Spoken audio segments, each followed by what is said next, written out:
What's in the box? Open the box. Don't want it. I endeavour to finish this at 1:30. Okay, I'll do my best.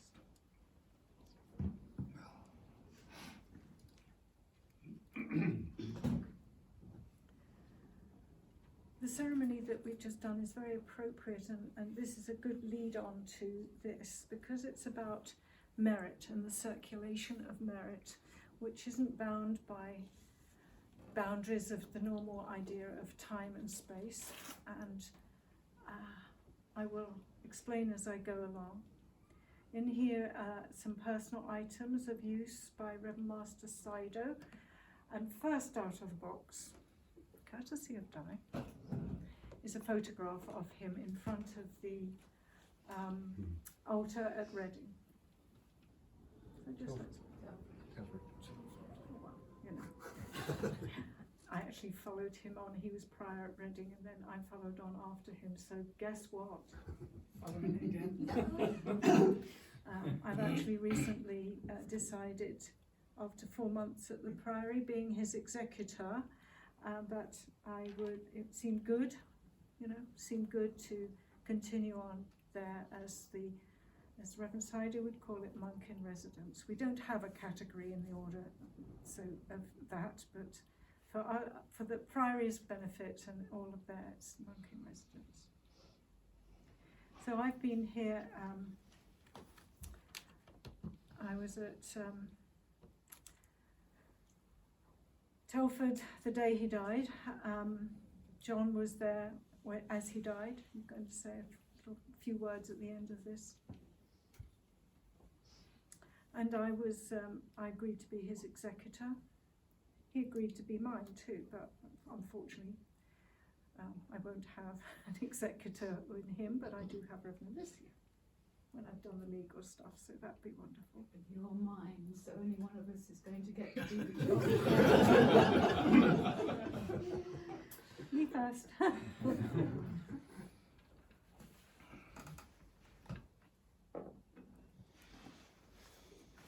I did make some notes, that's because it seemed like a good plan.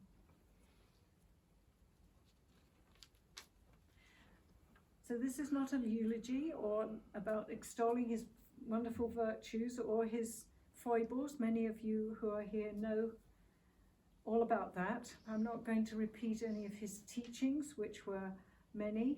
He talked this a year since here on ceremonial. I'm not going to tell any embarrassing stories, of which I have many, and those who knew him well could speak about that. I will repeat something that Reverend Master Daishin said at the reception after the cremation. He started off by saying that Reverend Master Saidō could do a very good impersonation of a canary. That's the only story. I've seen him do Mr. Bean, actually, very well. I mean, it just came naturally. In here are items of personal use, and in many times creation. In Buddhism, maybe not so much within our school, but within Buddhism generally, items of personal use or the physical relics of the person are very much valued, venerated and honoured. And I hope that we can venerate, honour and actually use, because that's the point of merit, that it's about action. Just like the items went circulated around, there was a flow and an action. And that's how, as much as one can say about merit, it's the merit of our good, pure intentions within the precepts. So I'm inviting you to join in the circulation of merit that isn't bound by time or space or personalities. These are items passed by without being an individual donation. So we're circulating the merit of Reverend Saidō's life through the items that will be spread out on the table, maybe 2 tables, for you to adopt. My master, Reverend Master G.U., said, after my Dharma sister died, all her belongings came into the common room, everything, including her underwear, actually. And she said, a person's belongings should not be lonely. So we all picked up something of hers as we could. It wasn't, oh, I want that and I don't want that. It was a very altruistic activity. I will tell you that I picked up her bright orange gaiters and a pair of knickers. You know, yes, I didn't want any of her belongings to be lonely, and that's just what everybody did. And what's been happening over the last 4 months, offering these things, not like, oh, do you want it? It's more like, can you adopt this? And use books, whatever.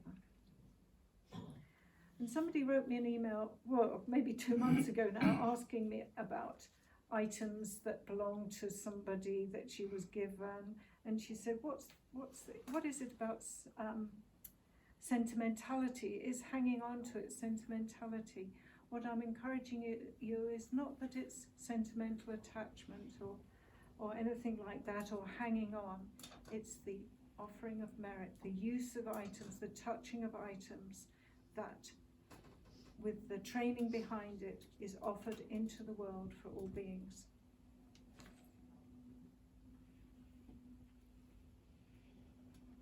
Well, just a little bit of an intro, because some of this stuff might seem a little weird. He was very inventive. His father was a scientist and a chemist, and he actually had patents taken out on some findings that he had. He was very practical. I think we'd say that, Dave, wouldn't we? John, rather. Yes. Very practical. Very practical. Yes. And he was very good at this is the kind expression, repurposing things. Yes. He repurposed. First out of the box is something that he made before he became a monk.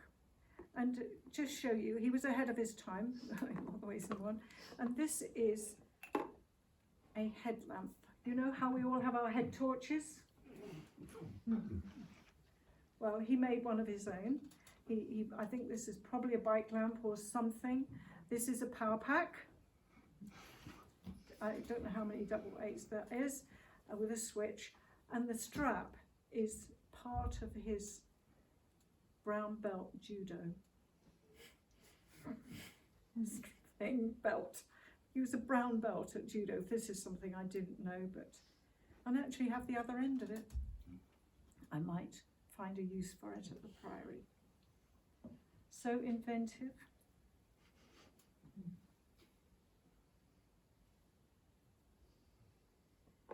And repurposing. This mug obviously broke, and he mended it, and he used it for his many, many pens. There were maybe 10 containers of pens on his desk, and I would look and think, oh, which one shall I have? So I started to just having one container. He was very, before monk, he was doing calligraphy, and he would do write, and he had the characteristic very tiny writing, which I will leave for you to look at. Really tiny writing. I have to get a magnifying glass, and then I have to enlarge it on the photocopier. It's so small. I will put these things out for you, can touch them and see them. And he graduated from his little drawings with hand to mind maps on the computer, and you'll see a couple of ones on mindfulness, I think, and meditation, so you can look at how he thought and prepared his thoughts. This I found under the stove where the oil was kept, and it is a repurposed hand wash container, as you can see. And I thought, oh God, what was that used for? And then I felt inside, and it was sticky, typical of what oil is like when it is not in a jar. So I think that he used to use this to pour oil into something. Don't know what. Oh, I know. I think he poured it from his deep fat fryer into a container, and when he would do that regularly, so I suppose he would put it in there so that you didn't have to wash it every time. That's my guess, but there's many explanations to many things.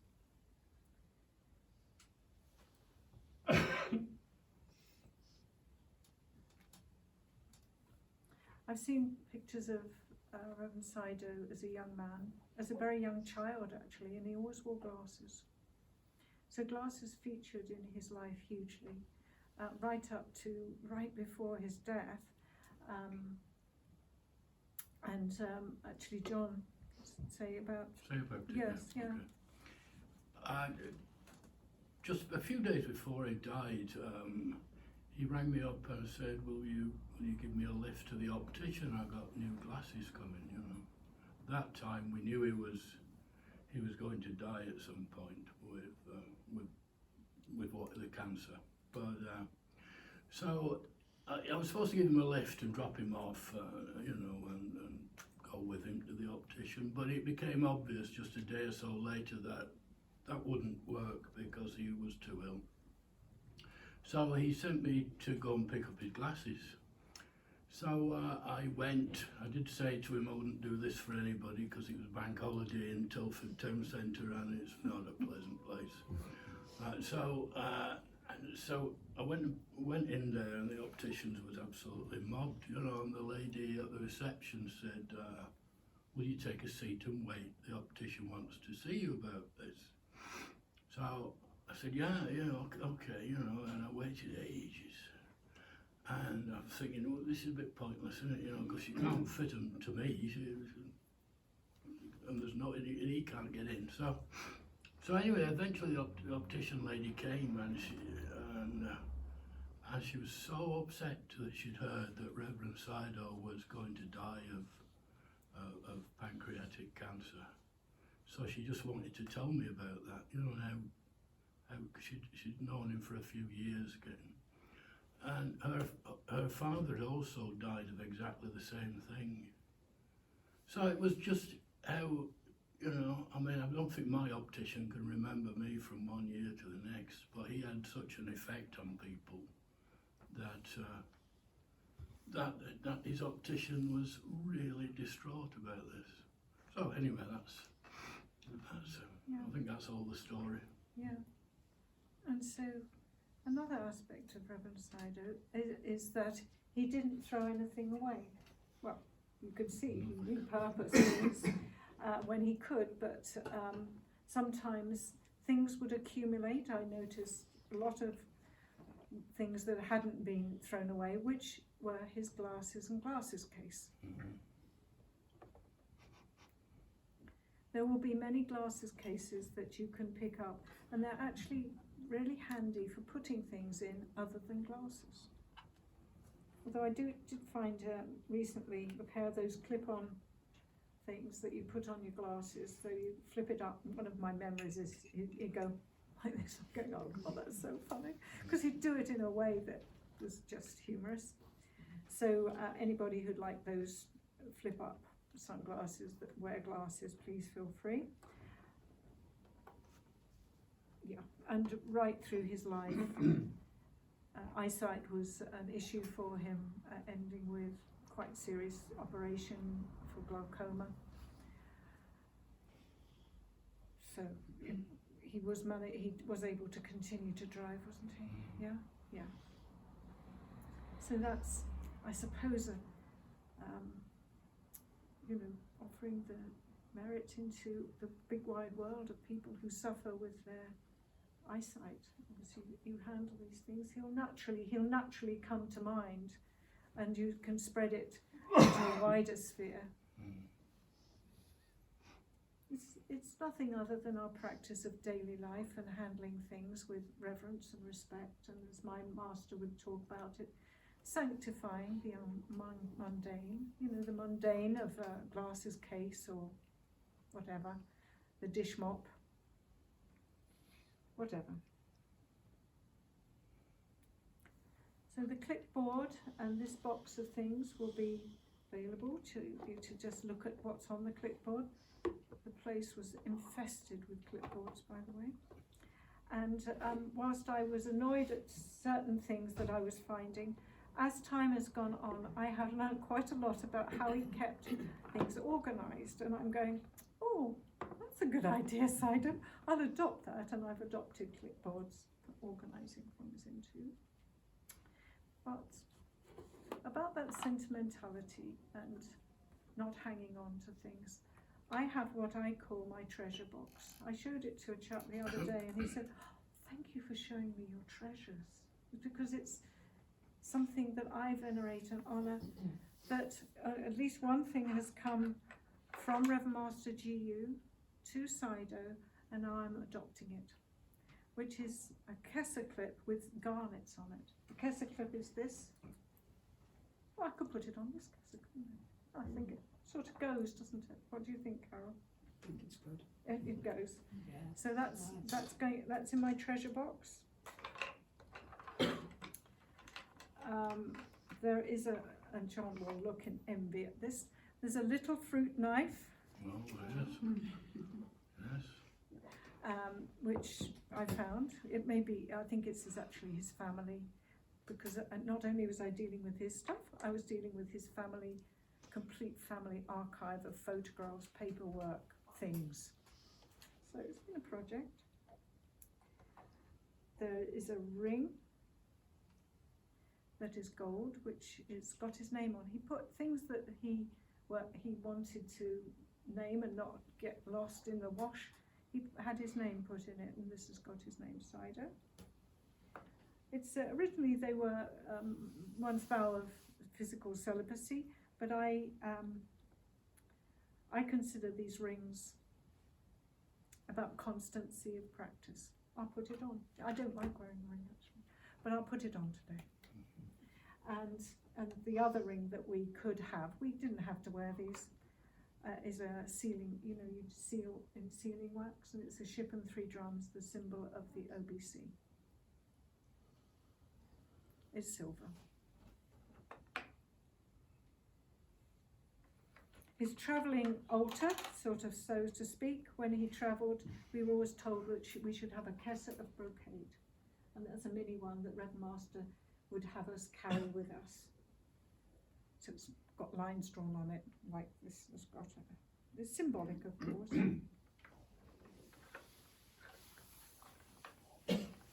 Because as you see, I need glasses. For ages, I came across this little label without my glasses on. This is slightly embarrassing. It's in Reverend Saidō's handwriting, and I thought it said Saidō Health. I thought, oh God, Saidō Health. He was going to have a label, a file, Saidō Health. Then just the other day, I looked at it with my glasses on, and it says Stoke Heath, and that's a prison that he would visit. But I thought, that's a joke on me. I've got a copy of his handwriting, and that again is something that is really, it's of them. I mean, what could be more personal than the handwriting, really? So that's in my treasure box. And those of you who have had anything to do with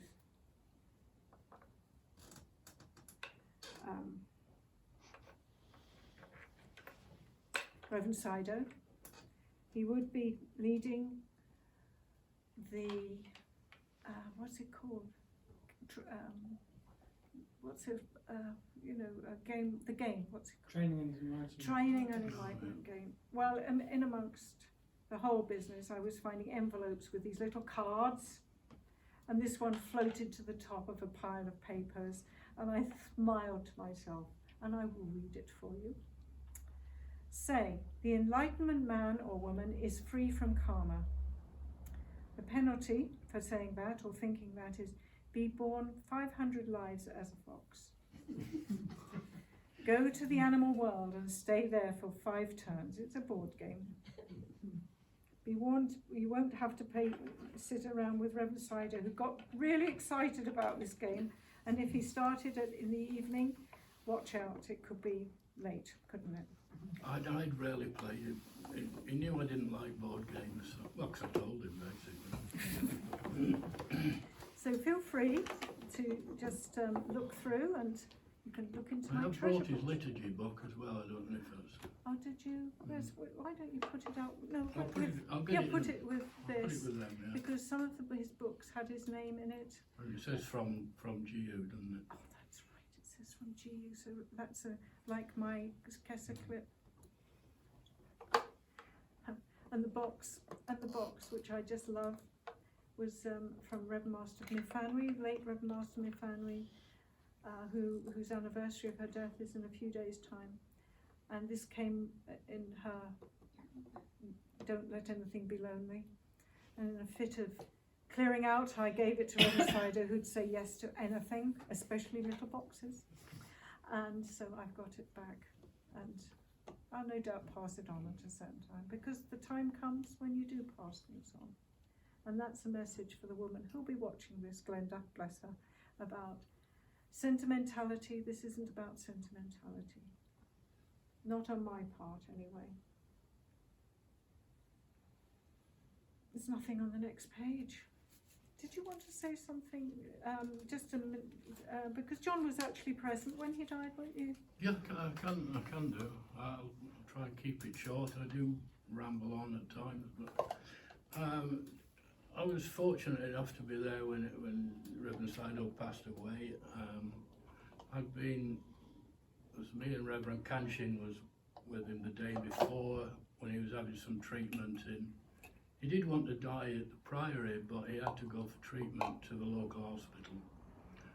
And so that lasted most of one day.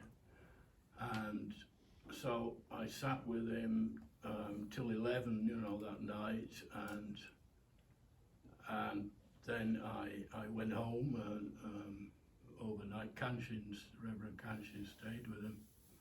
And if I'd known he was going to die the next day, I would have stayed with him myself, but I didn't, I knew it wouldn't be long, but I didn't think.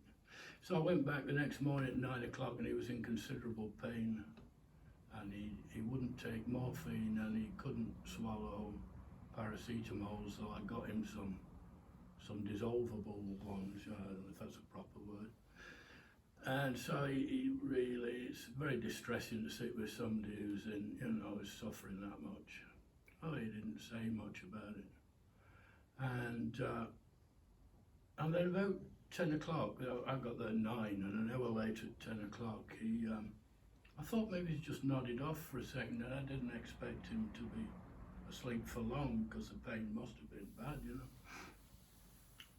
And then he just went quieter and quieter.